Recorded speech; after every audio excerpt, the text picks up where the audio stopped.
오늘 마태복음 19장 23절에서 30절 말씀 가지고 백배보상이라는 말씀으로 살펴볼 텐데, 먼저 이제 대화의 흐름을 앞에 이제 23절부터 쭉 나온, 이게 사실 이제 그 전주에 우리가 살펴본 젊은 부자 청년이 예수님 찾아와서 이야기 나눴던 그 장면부터 이제 연결이 되는 것이죠.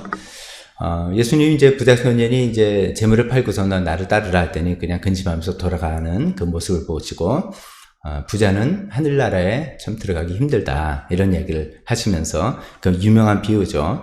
낙타가 바늘귀에 들어가는 것이 더 쉽다라는 그 당시에 이제 통용됐던, 많이 사용했던 비유를 그렇게 말씀하셨습니다. 근데 제자들이 옆에서 듣더니 그렇죠 라고 이제 우리 같으면 막 동의도 하거나 뭐 이럴 텐데, 제자들이 깜짝 놀랐다 그랬어요. 깜짝 놀란 이유는 제자들도 내심 예수님을 지금 따라다니면서 그들이 생각하는 구원이란 용어를 쓰지만, 그런 것이 그 보상으로, 부자가 되는 그 보상으로 증명이 되는 이 구원을 생각하는 거죠. 그런 것들이 굉장히 많은 부분을 차지하고 있는데, 부자가 천국에 못 간다 그랬더니 깜짝 놀라서, 그러면 누가 구원을 얻을 수 있습니까? 라는 이 질문을 합니다.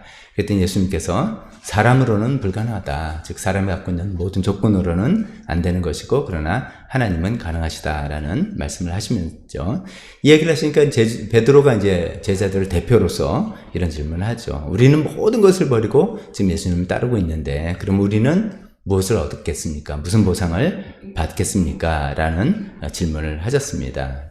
예수님이 12제자, 12제자에게는 나중에 12보좌가 주어질 것이고, 예수님을 모든 걸 버리고 예수님 따른 다른 모든 사람들, 저희를 포함한 모든 사람들에게는 이 세상에선 100배의 보상이 주어지고, 또 저 세상에선 영원한 생명이 주어진다, 뭐 이런 놀라운 약속을 해주신 것이죠. 그런데 이제 마지막에 조심해야 된다. 첫째가 꼴찌가 되고 꼴찌가 첫째가 되는 그런 경우도 많다, 뭐 이런 이야기를 하신 내용입니다.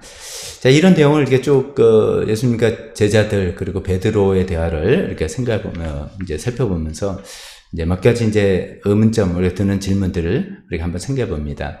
베드로의 질문을 여러분 어떻게 생각하십니까? 어떻게 평가하시겠어요? 베드로가 참 좋은 질문을 했다, 아니면 정말 핵심의 질문을 했다, 아니면 정말 유치한 질문을 했다, 어떻게 생각하십니까?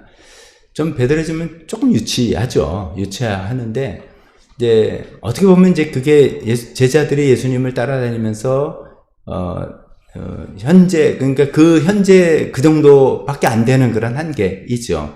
이 대화가 나온 다음에 20장에 이제 예수님 그 유명한 포도원의 품꾼 비유를 하고 나섰는데도, 그 다음에 바로 어떤 이야기가 나면 야고보와 요한의 그 어머니가 치맛바람으로 예수님 찾아와서 나중에 우리 아들들 큰 한 자리를 부탁한다고 이야기할 정도로, 그때 예수님 답답해서 이런 말씀하시죠. 너희는 너희가 구하는 것이 무엇인지도 모른다.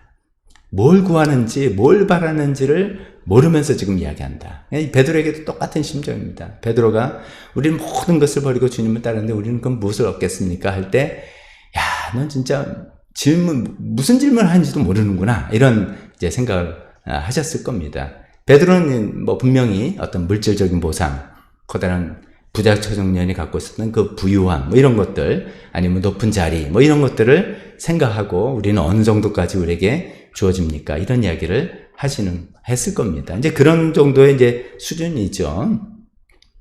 자, 이제 그런데 이제 이런 베드로 같은 질문을 받았을 때, 만약에 여러분이 예수님이라면 어떻게 대답하셨을 것 같습니까? 그리고 우리가 이제 일반적으로 신앙생활 하거나 할 때, 이제 우리가 이런 질문을 받거나, 또 스스로도 내가 이제 모든 것을 버리고 예수님 따르는데, 그 다음에 이제 점점점 나오는 걸 이제 뭘 이렇게 바라고 기대하는 이런 마음이 있게 되는데, 거기에 대해서 뭐라고 대답을 할까 생각해보면, 물론 이제 뭐 이랬으면 좋겠고, 이것도 잘 돼, 이렇게 대답하시는 경우도 있지만, 좀 우리가 또 좀 수준 있고 깊게 된 신앙이 들어간다면, 보상은 무슨 보상? 아니, 받은 은혜 감사해서 그냥 하는 거지 뭘 바라니? 이런 이야기 하고, 하나님께 쓰임받는 것 자체가 특권이지 무슨 소리를 하고 있는 거야, 이렇게 이야기하거나, 아니면 아니 이거는 하나님 나라 백성으로서 당연히 해야 되는 걸 하는 건데 뭘 지금 또 따지고 이러느냐라고, 아마 저라도 그런 생각을 하고 대답을 했을 것 같아요. 근데 예수님은 이제 뭐라고 대답했는가 보니까, 예수님이 그냥 딱 부러지게 얘기하셨어요. 12제자? 그래. 너희는 12보좌를 주겠다. 12보좌라는 것은 아마 높은 지위를 상징하는 거 아니겠습니까? 그래서 높은 지위에서 통치를 하고 심판을 하고, 아니면 그게 이제 사실 또 더 깊은 생각을 들어보면 군림하는 통치를 하기보다는 섬김의 통치이긴 하지만 어차피 높은 지위를 약속하는, 이야기하는 것이죠. 그리고 12제자들은 그렇게 이야기하고 모든 사람들에게는 간단하게 말하면 이 세상에서는 100배, 너네가 버리고 따라온 것을 100배로 보상해주고, 그 다음에 저 세상에서는 영생이다. 이것만큼 딱 부러지게 말씀하시는 게 어떻겠습니까?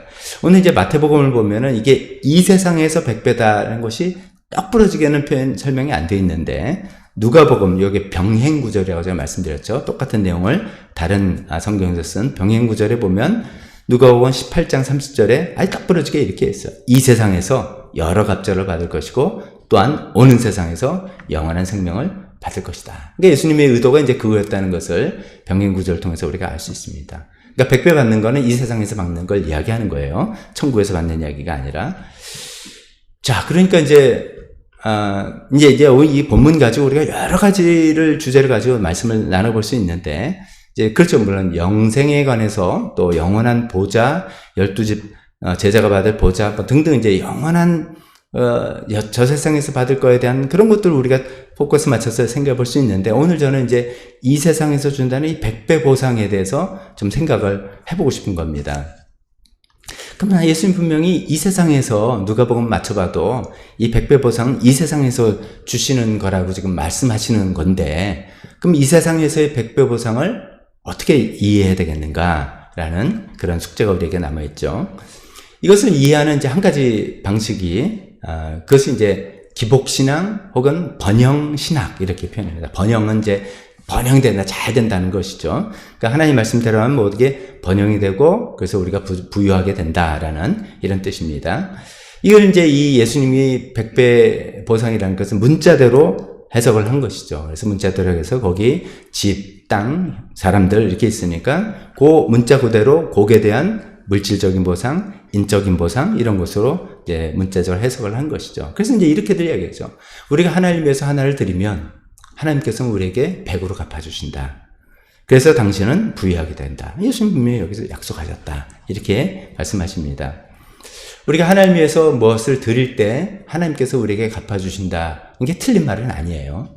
네, 아닌데 사실은 근데 이제 이게 하나와 100이라는 어떤 일정한 비율이라든지 아니면 우리가 하나 드릴 때 하나님께서 반드시 우리의 기대 수준을 넘는 어떤 것을 갚아주셔야 된다는 하나님의 의무감이라든지 이게 이제 좀 문제죠. 그래서 이런 이제 기복신앙과 번영신학적인 이제 해석을 따르다면은 제가 이거 간단하게 넘어가지만 상당히 많은 해석이 있습니다. 이런 식으로 해서 굉장히 많은 이렇게 말씀드리기 민망합니다. 교회들이 막 그야말로 번영을 하고 있고요. 미국에서 예를 들면 미국의 이제 목회자들 이런 걸 이제 따르는 목회자들은 주로 이제 저처럼 이렇게 가볍게 입고 나오지 않고요. 왜냐면 그걸 몸으로 보여줘야 되기 때문에 여기 이제 금딱지 시계에서부터 어마어마한 차를 몰고 다니고요. 나의 집을 공개하는데 대저택 집입니다. 왜냐면 내가 하나님께 하나를 드려서 하나님께 100을 주셨으니까. 그거에 실증적으로 보내서 이렇게 하는 교회 많아요. 미국에도 많아요. 우리나라에 분명히 있을 겁니다. 우리나라는 그걸 이제 드러내고 공개가 잘 안 돼서 그렇지 미국은 아예 그걸 다 대놓고 이야기하고 있습니다. 그래서 그걸 이제 받아들여서 우리가 가상의 예, 진짜 예가 아니라 가상의 예를 한번 생겨보면 이 말씀을 굳게 믿은 우리 성도님 한 분이 교회에 100만 원을 헌금했어요. 근데 그 속에 이제 어떤 생각이냐면 100배로 하나님께서 1억 원으로 보상을 해주실 거다. 라는 기대를 가지고 100만 원 헌금했는데 이거 왜 안 되지? 그래가지고 시험이 들거나 이럴 수 있는. 이제 그렇게 이제 볼 수 있는 해석이 하나 있죠. 이 세상에서 100배 보상이니까. 근데 이제 그게 진짜 맞는가 생각해보면 사실은 이 약속을 직접 들은 12제자들의 삶만 추적을 해봐도 아닌 거를 알 수 있는 거죠. 예수님께서 문자적으로 그렇게 이야기하신 게 아니라는 걸 알 수 있지 않습니까? 이 예수님 12제자들의 삶이 어떻게 됐는지 우리가 다 알잖아요. 갑부가 되긴커녕 가난하게 살다가 순교했잖아요, 다들. 직접 말씀 들은 사람들도 그랬는데 그렇게 따지면 이 세상에서 100배는 어디 간 겁니까? 이제 그런 게 이제 아닌 것을 우리가 금방 알 수가 있는데 우리의 이제 욕심이 자의적인 해석이 들어간 게 아닌가 싶습니다. 그러면 이 세상에서 100배 보상을 우리가 어떻게 또 이해할 수 있는가 할 때 우리가 영적인 차원에서 보상 이를 예수님께서 염두에 두신다라고 우리가 생각할 수 있습니다. 이것이 이제 비유적으로 영적인 축복, 어떤 영적인 보상 이것을 말씀하시는 거 아니겠냐라는 것이죠. 그래서 이제 뭐 어떤 영적인 축복이냐? 여기 이제 사람들이 많이 이렇게 언급되니까 형제, 자매, 뭐 어머니, 아버지도 언급되고 하니까 이거는 교회를 두고 이야기하는 것일 거다 이렇게 이야기를 하고 있습니다. 그래서 수많은 형제, 자매를 예수님 통해서 얻게 된 하나님의 가족인 교회를 통해서 하나님께서 우리에게 보상을 해주신다라고 우리가 이해를 많이 하죠. 저도 그렇게 많이 지지하고 생각하고 있습니다. 근데 이제 또 거기서 또 막 고민을 해보면 이래요. 물론 이제 100배라는 게 문자적인 의미는 아니라고 하지만 100배라고 하기엔 터무니없이 작은 교회면 어떡하느냐. 100은커녕 5도 안 되는 경우. 교회가 조금 해요. 뭐 한 20명. 그러면 근데 또 뭐 교회 규모가 작은데 또 사람이 다 사이가 좋은 것도 아니에요. 여기 형제자매라면 정말 모든 것을 버리고 따라서 막 정말 마음이 통하고 이래야 될 것 같은데 뭐 그렇지 않은 경우도 또 많이 있잖아요. 그럼 뭐지? 그러면 그 교회를 통한 축복이라고 이걸 다 받아들일 수 있나라는 그런 우리가 이제 질문이 거기 또 있긴 있습니다. 근데 하여간 이제 이런 질문을 제가 막 하게 되는 것은 예수님 약속이 이게 허풍인가 이거예요.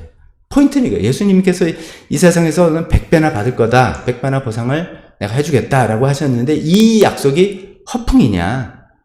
그냥 과장이냐? 예를 들어서 뭐 눈 하나를 빼라 뭐 하는 것처럼 그냥 과장으로 아예 그냥 뭐 잘해주신다는 거 그 정도인자 아니면 뭔가 진짜 하나님께서 이 세상에서 우리를 뭐 보상해 주시는 진짜 뭐가 있는 건데 우리가 조금 이해를 덜 하는 거냐 등등 이런 생각들을 오늘 제가 어떤 생각들 말씀드리겠지만 그게 뭐 전체 답안이라기보다 끊임없이 이 질문을 예수님께서 하신 말씀이니까 해보는 것은 진지한 고민을 해보는 것은 좋은 자세 같습니다.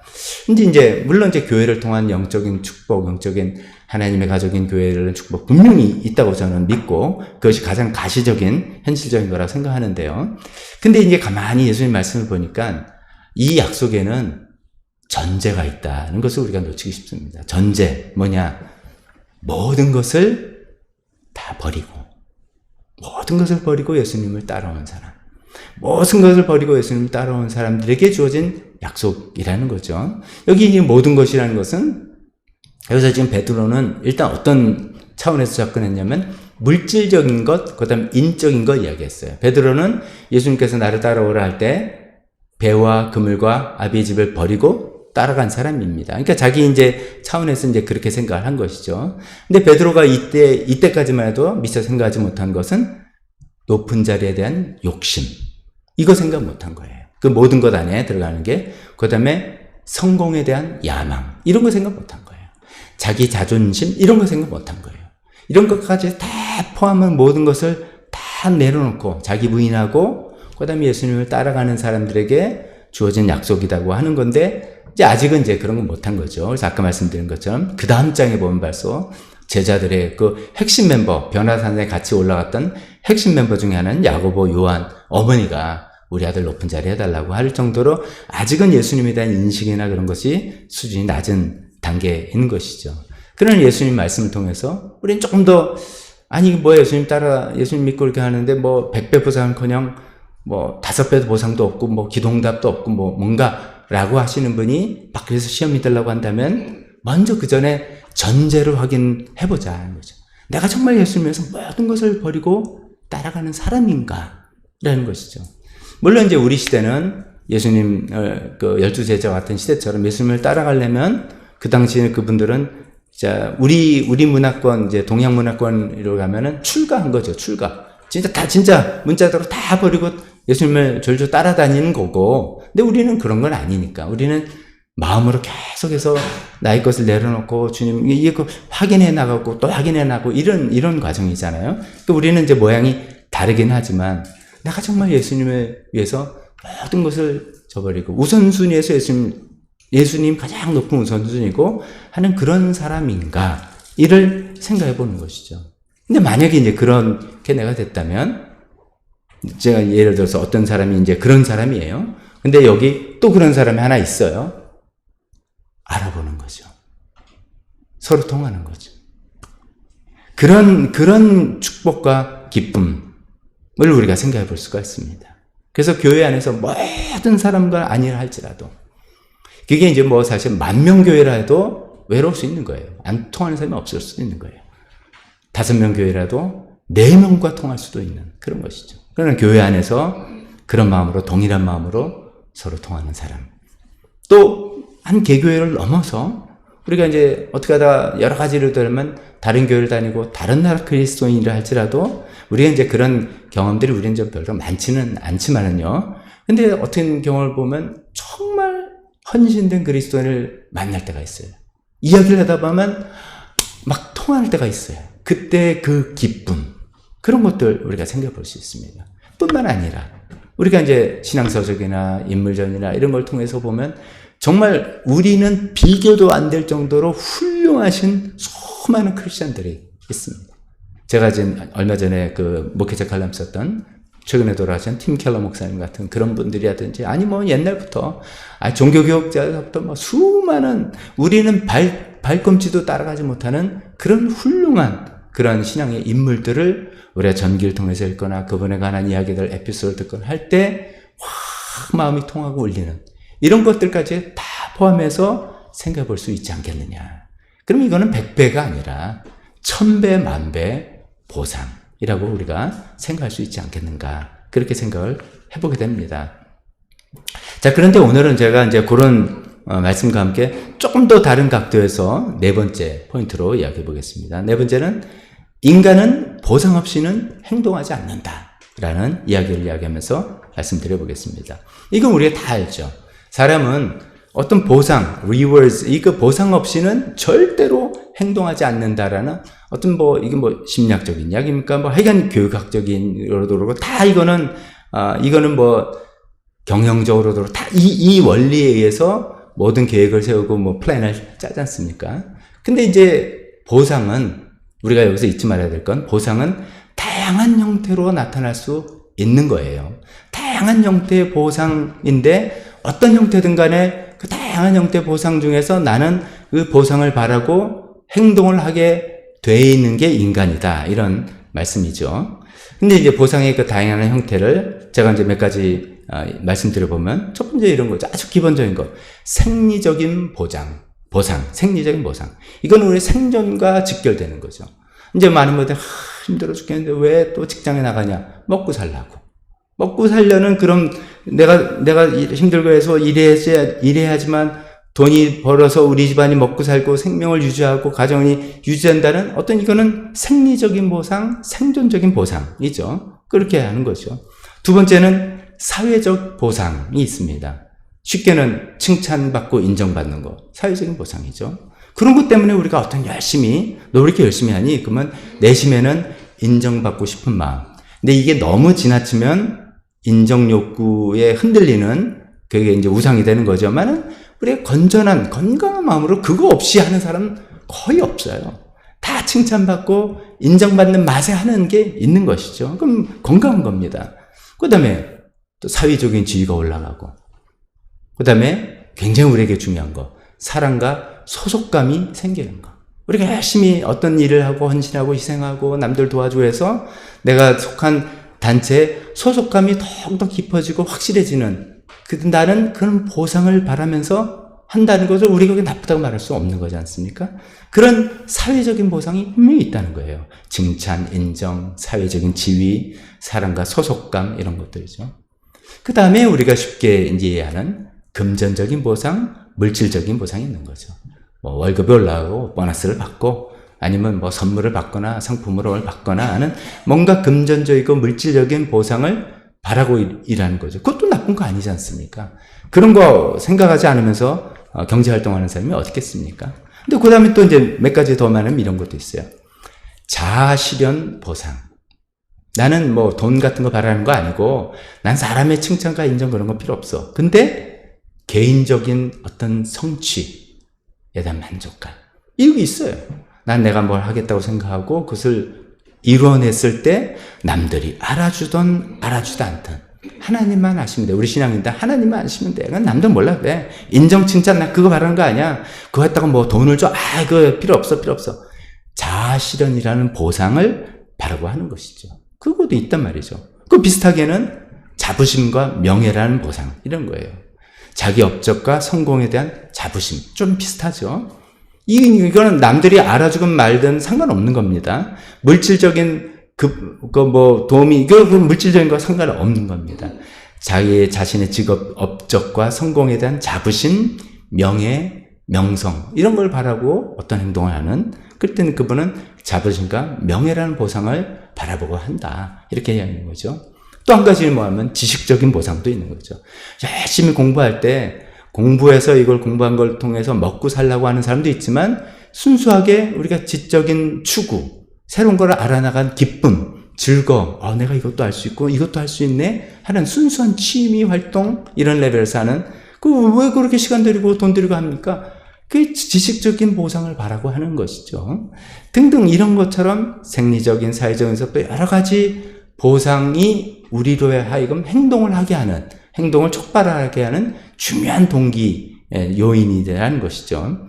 우리가 좀 동의할 수밖에 없는 것 같습니다. 이제 그런 관점에서 오늘 본문을 보면 예수님의 제자들은 이제 어떤 사회적인 보상을 바라본 거죠. 12 보자 주겠다. 이게 그런 것이고, 그 다음에 또 부자, 집, 땅 이런 이야기만 물질적인 보상 또 생각하죠. 그 물질적인 금전적인 보상도 생각하는 것이고, 여기 형제 자매가 많아지고 인적인 자원이 많다는 것, 사회적인 또 다른 면의 사회적인 보상이죠. 내가 사람과 소속감이 넓어지고 많은 사람이 인정받는 이런 것들이 더 생긴다. 지위하고는 또 종류가 다른 사회적인 보상, 이런 것들로 우리가 볼 수가 있는 것이죠. 근데 이제 계속해서 전제로 말씀드린 것처럼 어쨌든 간에 인간은 보상 없이는 절대로 행동을 하지 않는다라는 것을 생각할 때 왜 그럴까라고 하면 우리는 이제 알죠. 하나님께서 인간을 그렇게 만드셨구나. 이런 거를 우리가 잘 알지 않습니까?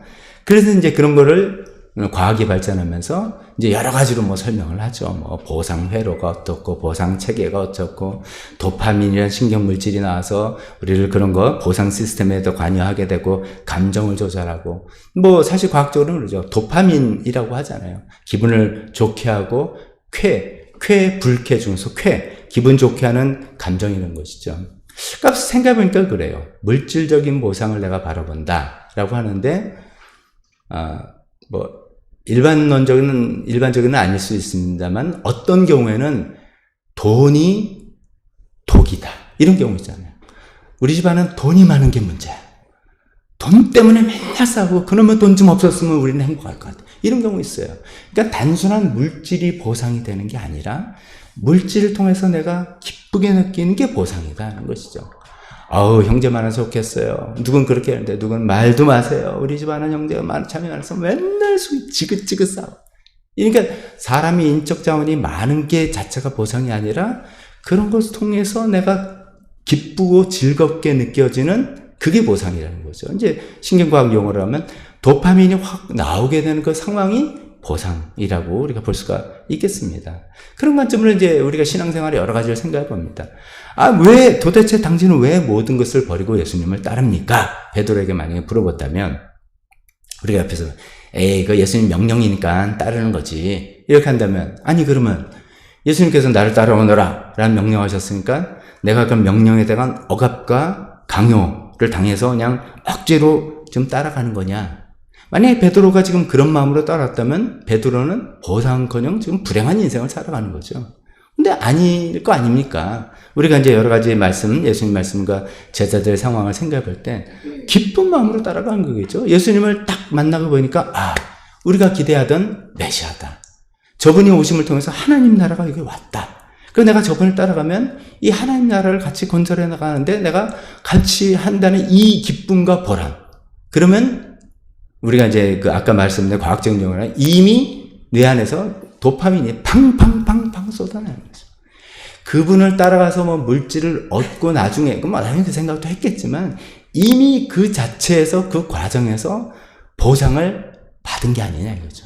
그 보상이 있었기 때문에 베드로가 따라간 게 아니겠냐죠. 그러면서 이미 그 흥분되고 그 설렘과 함께 뭐 병이 낫는 거 보고 막 와 하면서 뭐 업되고 하는 그게 보상이죠. 그 보상이 없었다면 예수님을 따라갈 리가 있겠냐는 것이죠. 또 베드로에게 당신은 왜 예수님 따라가면서 순교하셨습니까? 라고 물어본다면 우리가 이제 성경 말고 이제 전해진 이야기로 알잖아요. 베드로가 이제 로마에 있었는데 그때 뭐 네로 황제 핍박이니 뭐 정확히 황제는 좀 틀리더라도 그때 이제 피신하십시오라고 들어서 피신하고 나오는데 시 경계선에서 예수님을 만났다는 거예요. 예수님 어디 가십니까? 쿠어바데스. 주여 어디 가십니까? 했더니 예수님이 나는 네가 도망간 피해서 나오는 그 로마로 다시 들어와서 십자가 다시 죽으련다. 베드로가 너무 충격받아서 아닙니다. 그건 안 됩니다. 제가 가겠습니다. 해가지고 이제 다시 돌아가서 베드로는 십자가에 나를 거꾸로 매달라. 나는 예수님 한번 부인한 사람이라서 예수님 같은 모양새로 죽는 거는 난 감당할 수 없다. 거꾸로 나를 달아라. 그래서 거꾸로 달렸다 이죠. 그러면 이제 베드로의 심정이 난 너무 싫은데 주님이 그렇게 말씀하시는데 나 참 어쩔 수 없잖아. 어떻게 그렇게 하니? 내가 어떻게 두 번 예수님을 배신할 수 있니? 그래가지고 그냥 비장한 마음으로 그냥 억지로 하는 마음으로 했겠는가? 모르긴 몰라도 예수님을 대신한다는 그 기쁨, 나에게 그런 역할을 주었다는 이 특권의 감격, 이게 보상 아닌가요? 베드로에게 보상. 그때 또 외곽적으로만 도파민이 팡팡팡 쏟아지는, 그렇게 쏟아지지 않고는 그걸 못하는 것이죠. 그 기쁨, 남들은 이해하지 못하는 거죠. 그 남들은 누구냐면 모든 것을 버리고 예수님을 따라오지 않는 사람은 이해가 도저히 안 되는 거죠.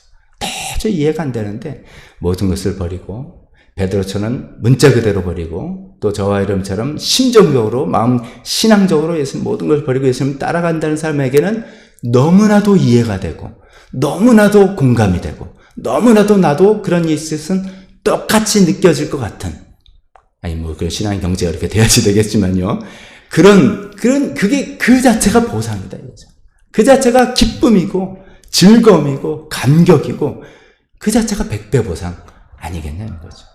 근데 똑같은 상황이라도 아까 말씀드린 것처럼 물질이 막 주어지고 주변에 사람들이 막 우글우글하고 지위가 올라가고 막 그래도 어떤 사람한테 그거는 죽을 맛이고 보상은커녕 높은 지위였고 이제 목사님들 이제 모임은 크게 두 파트예요. 여러분이 저를 어떻게 생각할지 모르지만 목사님은 목사님 알아서 다 하니까 좋겠네. 그냥 알아서 하고.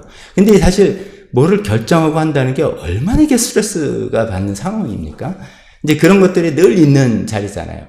이제 목사님들 모임 보면 크게 두 부류가, 한 분은 여전히 자기주도적으로 꼭 사람인데도 꼭 자기 교회에서 한 것처럼 자기가 원하는 대로 하려고 하는 분이 있어요. 그런 부류가 있고, 한 분은 난 여기서는 I don't care. 난 좀 제발 누가 하라는 대로 그냥 했으면 좋겠어. 나 우리 교회에서 맨날 그거 하느라고 지치고 힘들었어. 그냥 여기서는 그냥 하라면 막 뭐라도 좋아. 이런 이제 두 부류가 있는 거예요. 사실 이제 그 리더십가 높은 지위에 올라오고 한다는 게 얼마나 사실은 어떤 분한테는 스트레스입니까? 그러니까 지위가 높이 올라갔다는 게 보상이 아니고, 돈이 많이 벌어졌다는 게 보상 그 자체가 아니고, 중요한 것은 모든 것을 버리고 예수님을 따라가는 그 자체에서 이미 우리가 마음의 심정적으로 보상을 얻고 기쁨이 사고 보람이 있고, 이런 것들 때문에 이런 모든 것들이 이제는 크고 작은 모든 것들이 하나님께서 우리에게 준 보상으로 느껴져서 기쁘게 행하는 그 100배 보상이 아닌가, 저는 그런 생각을 해보게 됩니다. 찬송가 458장에 너의 마음에 슬픔이 가득할 때 주가 위로해 주시리라, 이런 찬송이 있는데요. 참 역설적이에요, 가사가. 근데 그 너의 마음에 슬픔이 가득 차는데 뭐라고 하냐면 십자가를 지고 가래요, 그때. 그러면서 후렴 가사가, 옛날 가사는 즐거운 마음으로 십자가 지고 가라. 내가 기쁘게 십자가 지고 가면 슬픈 마음이 위로받네. 세상에 이런 역설적이에요. 슬퍼 죽겠는데 십자가를 지고 가래요. 그것도 즐거운 마음으로 지고 가래요. 이게 말이 됩니까? 안 됩니까? 여기서 이제 우리가 구분해서 이게 말이 된다라고 보는 분과 말이 안 된다고 보는 분의 차이예요. 말이 안 된다고 보는 분은 모든 것을 버리고 예수님을 따르는 거하고는 상관없기 때문에 말이 안 되는 거죠. 이게 말이 돼? 십자가를 지고 하는 거 얼마나 고통이고 죽음인데, 그게 뭐, 그렇지 않아서 슬픔이 가득 찼는데, 그런데 모든 것을 버리고, 왜? 예수님을 따라가기 위해서. 난 잘 안 되지만, 또 때로는 넘어지고 또, 내가 이러면서 예수님 따라가나 하는 게 있지만, 내가 심정적으로 내 마음의 믿음으로 그렇게 하려고 마음이 있는 분한테는 이 찬송이 은혜가 되는 거죠. 맞아. 내가 즐거운 마음으로 십자가 지고 하자. 근데 그게 부담이 아니라 이제 그렇게 되면, 기쁨이 되고. 그게 하나님께서 지금 당장 여기서 나에게 주시는 보상이 이거다. 십자가를 지고 하는 특권. 내 희생과 섬김을 하는 이 기쁨, 이게 보상이다. 이걸 하니까 나중에 보상이 주어진다가 아니라 그걸 하는 것 자체가 하나님께서 나에게 주는 보상이다. 감격이 되고 기쁨이 되고 즐거움이 되고 내각적으로는 도파민이 막 펑펑펑 쏟아지는 그런 거를 예수님께서 말씀하시는 게 아닌가 이런 생각을 해보게 됩니다. 그래서 마지막으로 이 100배 보상을 지금부터 연습하자 이거죠. 지금부터 연습하자. 왜냐하면 이 세상에서 보상이 되니까. 그러니까 우리가 좀 피하고 싶은 거는 이 세상에서 힘들어 죽겠고 고생도 익숙하게 하고 고생한다는 게 고생 자체는 문제가 없어요. 근데 막 재미가 하나도 없고 예수님 믿고 신앙생활하기엔 다 괴롭고 힘들고 바라보는 건 천국의 소망만 바라본다면 그건 아니지 않느냐. 예수님이 말씀은 이 땅에서 100배 보상을 해주겠다고 하셨으니까. 물론 이제 이것만 바라보는 건 아니죠. 저쪽에 있는 건 영광이 훨씬 더 크다고 하셨으니까. 그러나 여기 있는 것에 이 세상에서 살아가면서 우리가 보상을 누리고 만끽하는 것들을 연습을 해볼 텐데 두 가지만 한번 말씀드려보겠습니다. 이건 제가 평소에 많이 말씀드렸던 것인데요. 첫 번째는 이제 표현상으로 약한 보상. 큰 강렬하고 자극적인 큰 보상 말고 약한 보상을 크게 보는 훈련을 자꾸만 해야 될 것 같습니다. 그 무슨 작은 변화, 조그마한 움직임 이런 것에 관심을 기울이고 그런 것에 감사하고 그런 것에 감격하는 훈련이 돼야 되는 거죠. 그런 감격과 기쁨이 하나님께서 주시는 보상이에요. 그게 보상이에요. 나중에 뭐가 되는 게 아니라 그 자체가 보상이에요. 그걸 느낄 수 있는 게 보상이에요. 그래서 인적 자원으로 또 아까 형제자매 어머니 뭐 100배라는데 사람 많은 것도 좋지만 만약에 딱 한 사람 있다면 그게 기쁨의 보상이에요. 아니 다른 사람 몰라. 배우자. 오케이. 배우자라도 보상이에요.